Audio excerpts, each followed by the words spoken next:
naman daw dapat makialam si Pangulong Noynoy Aquino sa mga ginagawang investigasyon ng Senado. Reaksyon po yan ni Senador Coco Pimentel sa pahayag ng Pangulo na kung maaari ay wag na raw sanang pakonti-konti ang labas ng ebidensya sa mga Senate hearing para makasuhan ang mga dapat kasuhan at maabsuelto ang mga walang sala. Yan ang tinutukan ni Jam si Santos.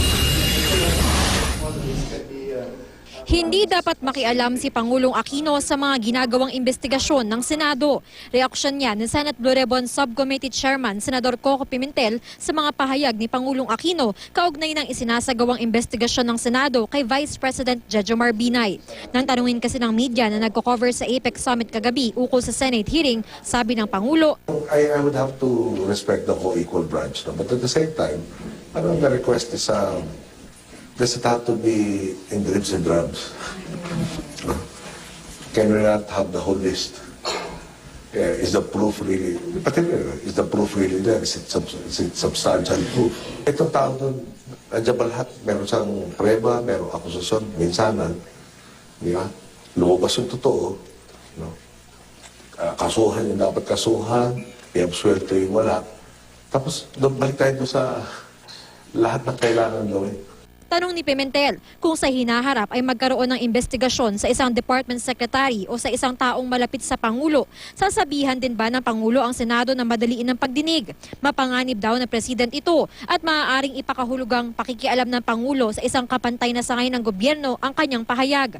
Pero ayon sa Pangulo, hindi niya nais ipatigil ang investigasyon. Ang nais lang niya, makumpleto na ito agad para makatuon ng muli ang Senado sa mga iba pa nitong gawain. May balance in politics sa responsibilities natin dito. And I'd like to think that we have responsible members in the Senate who are attending to the other functions besides this. So kumbaga, mas maganda kung makonclude as early as possible. You know, para every question that there is, you need the answer as soon as possible. Ikinuwento naman ng Pangulo na nang makipag-usap sa kanya si Binay, hiniling nitong kausapin niya sa Senate President Franklin Drilon. Pwede ba pakiusapan mo si Frank na pabayaan na yung mga yung dapat na processes? At ayaw ko na gagawin. Parating ko yung pananaw mo, parating ko yung sinasabi mo, hanggang doon lang. Sir, parang hindi naman to exert some pressure to the Senate to stop. The very first sentence I said was, pinakiusapan mo sabihin to, at least nasabi ko sa'yo. Hanggang doon lang.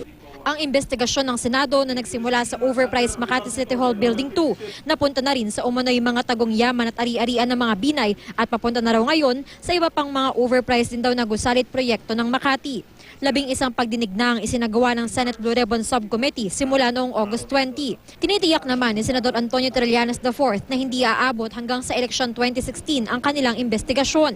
Pero pagtataya niya, hanggang Abril o Mayo pa ng susunod na taon ang mga pagdinig na ito. With or without this debate, itutuloy po natin yung investigasyon. Hindi naman po ito pautay-utay. No? Lahat ng ebidensya. Sinisi naman ni Senador Alan Peter Cayetano ang kampo ni Binay sa pagtagal ng pagdinig. Bakit tumatagal ang hearing?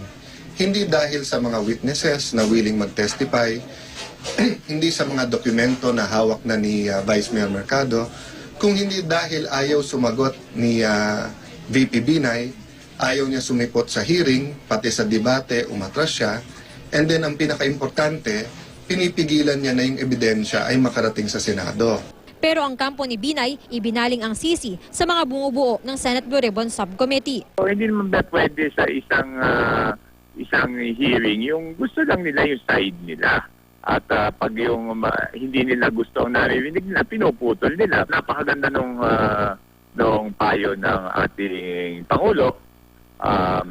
Sana naman dahil sila'y kakampi ng Pangulo, sana sundin naman nila yung payo ng Pangulo sa kanila. Jam Cesante, Nakatutok, 24 Oras.